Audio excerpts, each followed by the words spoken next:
Not too long ago, my husband and I were swimming in over $300,000 of student loan debt. When we were trying to pay off our loans, the goal was to decrease our spending and increase our income. Out of the two of us, he's the saver and I'm the spender, so it was a little harder for me to not spend any money and instead put all of that money towards paying off our student loan. To keep me motivated, I loved going on YouTube and watching videos on how to be frugal, and I told myself, when we become debt-free, I want to make a video on how to be more frugal, maybe so I could help motivate someone else. We didn't do all of these that I'm about to mention, but we did do a lot of them, and we still do a lot of them today. I wanted to start off by saying a few things that frugal people are not. First, frugal people are not cheap.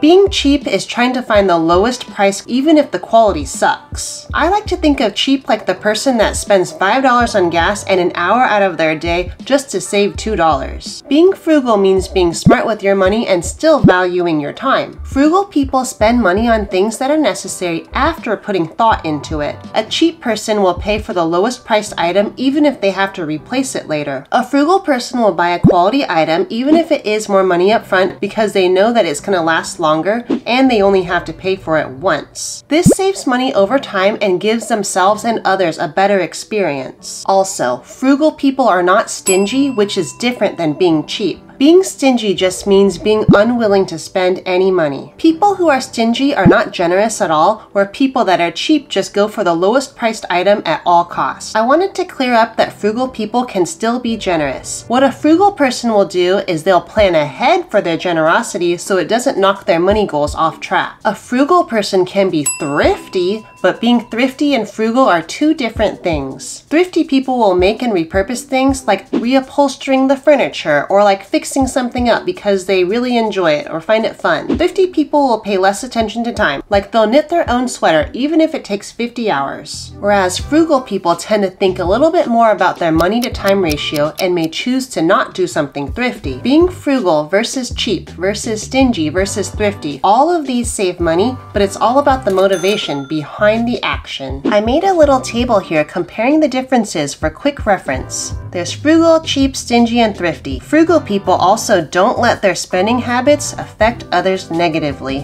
Okie dokie, now that we have that all cleared up, let's start. Also, I do read all my comments, so if you're trying to save money, comment below with what you are doing to try to be more frugal. Or just comment below to say hi because I love meeting new people. First, don't compare yourself to others and don't care about what others think of you. You will save so much money if you stop trying to keep up with trends that change every couple years. Your real friends will love you no matter what car you drive or what pair of jeans you're wearing. Next, if you're being frugal, don't be sad if someone calls you a cheapskate or a penny pincher or some other choice words. No one will understand you as much as you and your reasons for wanting to be smart with your money. Next, buy a plant only if you can keep it alive. I wrote one of my MBA essays on succulents and houseplants, and it's crazy after COVID hit how much the industry just boomed. Plants can be expensive, like $3 to $29 to over $100. Plants are friends. Don't let them die. Buy plants only if you know how to care for them, because if you can't care for them, you're gonna have a lot of money go down the drain. Also, random note, let me know in the comment section below if you want me to make a video on how to keep your plants alive. Stop flushing money down the drain. Next,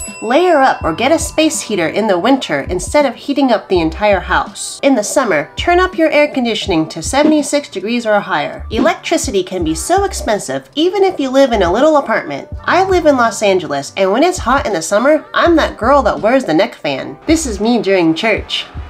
Try to use a fan instead of air conditioning if you're trying to save some money on electricity. Next, turn off your lights when you're not using them. Also, did you know that unplugging appliances like your phones and your laptops and your gaming systems, your kitchen appliances and lamps, that can save electricity? It's not a myth, and it looks like you can save about 10% on your electricity bill if you just unplug your appliances when they're not in use. Next, don't buy things because it's on sale. It's so hard to get an email or walk by your favorite store and you're like, oh my gosh, it's 50% off. I'm gonna go there and I'm gonna save a bunch of money. But you know what saves a lot of money? 100% you have savings if you don't spend any money. Also think to yourself, would I have bought that item at full price? Because if the answer is no, then you probably didn't even need it anyways. Next, wait a full 24 hours or more before you buy something. Sometimes in the heat of the moment, you're like, I want that. If you wait on it, you might find that you actually don't want it. Next, stay away from temptation in places of weakness. When we were trying to pay off our loans, I did not allow myself to walk into a Target for 2.5 years because before all that, I came home with things like this. I got this, and I got this, and I got this, and that dollar section at Target is just so amazing. Instead, I had to send my husband to Target, and he didn't even go to the dollar section. Boring. Next, carry a reusable water bottle. You save a lot of money and the environment by not spending $1 to $2 or $3 per plastic water bottle. In college, I was actually in a public speaking competition and my topic was on water, and did you know you actually eat less when you drink more water? Drinking water helps curb your hunger, so you end up spending less money on food anyways. During my intro hook, I was like Adam Sandler from the Waterboy movie, and I had to start my speech like this. Gatorade, H2O, Gatorade, H2O. Anyways, I got first place and it was awesome. If you like what you see so far, hit that subscribe button for more videos like this. Here at Build Your Moxie, I cover self-improvement, productivity, and finances. Next, if you like caffeine and you like to drink tea or coffee, sometimes spending $3 to $7 like every outing for coffee or tea can get really pricey. 10 days of that is like $30 to $70. Instead, if you hold back a little bit and don't spend that money, you can actually take that $30 to $70 and invest in something fancy. So if you're fancy and you want to make the fancies, there's so many different ways you can make coffee and tea at home and save a lot of money. In the end, some of those drinks are just like pennies. Think about that next time you need a caffeine fix. This is a little tea kettle that my husband has. I cannot drink caffeine. It makes me really hyper, so I end up sharing all my secrets. Next, don't buy clothes that don't fit you. Like never. Not even if it's on sale. Because every time you see it, now it's a constant reminder that you don't fit into this item. And then you don't feel good about yourself. You are essentially paying money to feel bad about yourself. It's okay to dream about fitting into an item, but first get yourself where you need to be, then buy that item. You deserve to feel good about yourself. Next, if you're trying to wait for the water in the shower to heat up, instead of letting it go to waste, collect it and then use that water for something else. When I was still living at my parents' house, I used to take an empty trash can. It was clean, by the way. I used to take an empty trash can and collect the water, and then after my shower and I was all changed, I used to walk outside and dump it into the plants. Plants are friends. Next, share subscriptions. There are a lot of subscriptions that have a family plan or let you use 5 devices on one account. Split the cost with a friend or a sibling and share the subscription. Also, get rid of subscriptions you aren't using or cycle through subscriptions. Do we really need HBO Max, Netflix, Hulu, Disney Plus, and Amazon Prime all at the same time? Cycle through subscriptions in seasons where you need it. For example, we love doing HelloFresh when we're in a season of adventure and exploring cooking. One thing I really appreciate about HelloFresh is you can pause the subscription, you can cancel it. We don't like the subscription just to go year-round because that's a lot of food going to waste and it gets really pricey. Use the subscriptions in seasons where you need it. For other subscriptions, just cancel them if you're not using them. That's a lot of money down the drain every month. Next, try to avoid using the dryer to dry your clothes if you can. Using the dryer takes up a lot of energy and electricity, but also using the dryer on your clothes makes them wear out faster. This is because of the high temperature and the agitation, especially when it comes to athletic clothes. Try to hang dry those and your other nicer clothes. Hang dry and you're gonna save electricity, you're gonna save your clothes, and you're not gonna have to buy more clothes later. Next, take care of your things. The more you care for your items, the longer they'll last and the less you have to replace them. Next, DIY or handyman or handywoman things that make sense for you. Change your oil and car filter if you are car savvy. Cut your own hair if you have hair. Paint your own nails instead of paying a lot of money at a salon. Do your own lash extensions. Also, I do my own lash extensions, and my very first ever YouTube video I made was on DIY lash extensions on a budget. So if you like eyelashes, I'll just link that below. Next, Cancel gym memberships if you don't even use it. If you use your gym membership regularly, then keep it. Keeping yourself healthy over a long period of time is going to save you so much money. But you don't need a gym membership to stay in shape or be healthy. I'm a physical therapist, so I'm always saying that exercising is a priority. So if having a gym membership does keep you motivated, then pick a gym membership that works for you and your budget. But if you're not really motivated at the gym and you like going to the park or going on a hike or doing home workouts, then just do that. If you do need a gym membership, you keep it and you use it. Next, eat at home instead of eating out at restaurants. Living in Los Angeles, I feel like every time we go out to dinner or a lunch, I feel like every person has to pay at least $25, and that adds up really fast. Speaking of food,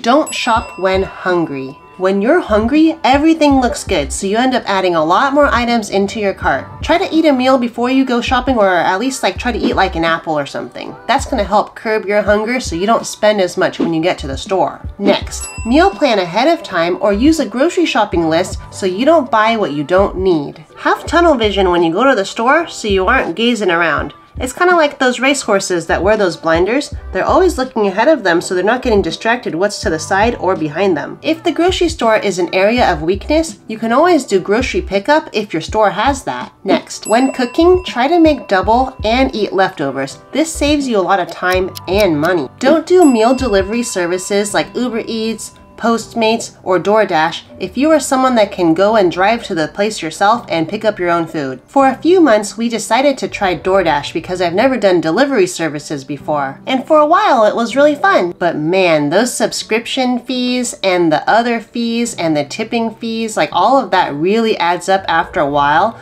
I ran this experiment with the Habit. I ordered the Habit for my husband and I. After all the fees, it ended up being $50. So I took that same order like the week after and I bought at the Habit myself, and it actually was $14 cheaper, which is crazy. Unsubscribed. Now with delivery services, during COVID or for people that aren't as mobile, I think delivery services are great. And if it's a priority, then totally keep it. But if you are able to pick up your own food, you'll save a lot of money just by driving down the street and getting it yourself. Next.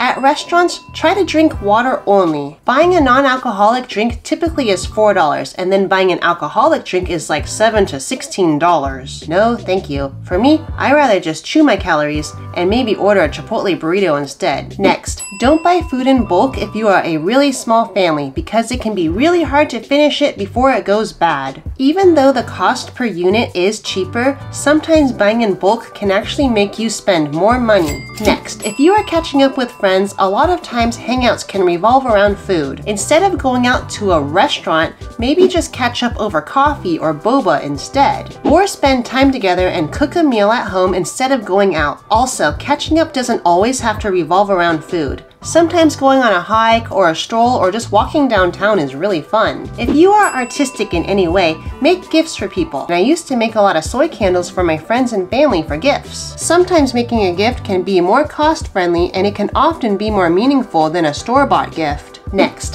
unsubscribe to all marketing emails. It is very easy to be marketed to through these emails because they're constantly just showing you promotion after promotion. So if this is a lot of temptation for you, unsubscribe. You can always resubscribe if you're looking for coupons and deals later on. Unsubscribing to emails also frees you up from digital clutter, and not having to delete a future email is one less thing for you to do. Next, borrow from friends and family for items you only need to use once. Get them a small gift to show your appreciation, or get them a gift card, or make them some cookies or something. Just be sure to return the item in pristine condition. If you're borrowing their truck, be sure to fill it up with gas, because remember, we're trying to be frugal, not stingy. Next, hand-me-downs are great. My first iPhone was a hand-me-down. That was awesome. Our fridge is a hand-me-down. Our dresser is a hand-me-down. Our rug is a hand-me-down. Most of my clothes for years were hand-me-downs. If you get hand-me-downs, don't worry about what others think. Your friends will still love you if they're your friends. Next, if it ain't broken,